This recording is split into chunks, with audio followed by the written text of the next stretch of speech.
लक्ष्मी का क्यों नहीं दे दिया चरित्र? पहले महाकाली का चरित्र क्यों दे दिया? हम लोग अंधकार से प्रकाश की ओर जाते हैं। तमसो मां ज्योतिर्गमय, हमें अंधकार से प्रकाश की ओर जाना है। ज्ञान से असतो मां सदगमय,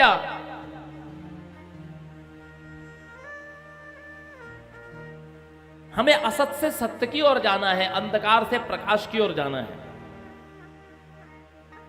लेकिन पहले हम जाने तो सही अंधकार है क्या। तुलसीदास जी दोहावली में लिखते हैं कि ज्ञान कहे अज्ञान बिनु, तम बिनु कहत प्रकाश, तम बिनु कहे प्रकाश। और निर्गुण कहे सगुण बिन, वह गुरु तुलसीदास। कोई व्यक्ति सगुण के बिना निर्गुण की व्याख्या नहीं कर सकता। उसी प्रकार कोई व्यक्ति अज्ञान के बिना ज्ञान की व्याख्या नहीं कर सकता। ठीक उसी प्रकार अंधकार के बिना प्रकाश की व्याख्या नहीं हो सकती। तुलसीदास जी कहते हैं किसी में इतना सामर्थ्य हो तो मैं उसको अपना गुरु मान लूंगा। अर्थात बिना अज्ञान के ज्ञान की व्याख्या नहीं हो सकती, और बिना अंधकार की व्याख्या के प्रकाश की व्याख्या नहीं हो सकती। इस सृष्टि में सबसे पहले अंधकार आया है, फिर प्रकाश आया है।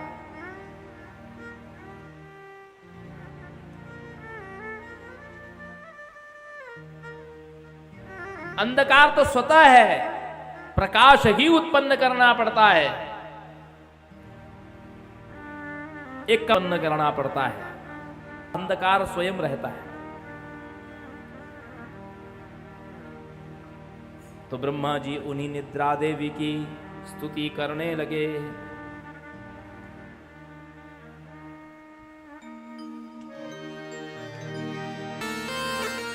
ज्ञातम मया सकल वेद वचोभिरंभ, यद विष्णुरप्यखिल लोक विवेक करता, निद्रावशम च गमिता पुरुषोत्तमोद्य।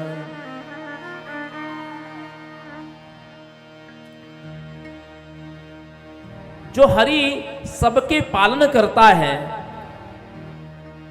वो भी इस समय शिथिल अवस्था में पड़े हैं। उनकी शक्ति लक्ष्मी जी भी शिथिल अवस्था में पड़ी हुई हैं। तो इससे यही बात सिद्ध होती है कि सर्वशक्तिमान तो परम सत्ता ये निद्रा देवी ही हैं, ये रात्रि देवी ही हैं, ये महाकाली ही हैं। तुम स्वाहा तुम स्वधा तुम ही वषटकार स्वरात्मिका, सुधा तुम अक्षरे नित्यम।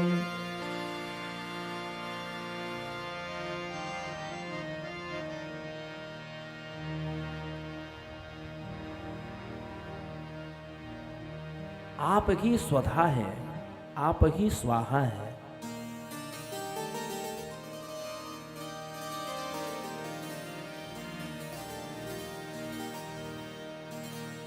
सांख्यं वदन्ति पुरुषं प्रकृतिं च यान्ताम्,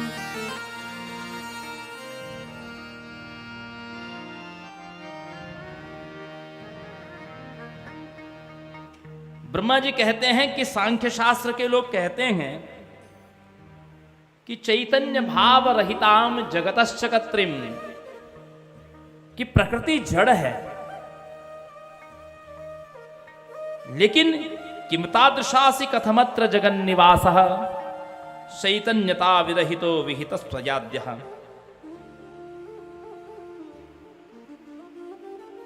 यदि प्रकृति जड़ है तो इस समय भगवान चेतन विष्णु को भी जिसने जड़ कर रखा है, तो वो जड़ कैसे हो सकती है? वस्तुतः जड़ तो हम हैं, प्रकृति चेतन है। हम वृक्षों को कहते हैं कि ये जड़ है, लेकिन वही वृक्ष जो ऑक्सीजन देता है तो ये शरीर चलायमान होता है। यदि वो वृक्ष ऑक्सीजन न दे तो क्या ये शरीर चल सकता है? वस्तुतः जड़ तो हम हैं, हम वृक्षों को जड़ कह रहे हैं। हम कहते हैं कि ये धरती जड़ है, और यदि ये धरती आपको अन्न न दे तो हम जीवित नहीं रह सकते हैं। तो फिर पृथ्वी कैसे जड़ हो गई? जड़ तो हम हैं। हम नदियों को कहते हैं कि ये जड़ है। ये नदियां हमको पीने का जल देती है, जो हमारी तृषा को शांत करती हैं। वो न मिले तो क्या हम जीवित रह सकते हैं? तो जड़ तो हम हैं, नदियां तो चैतन्य हैं।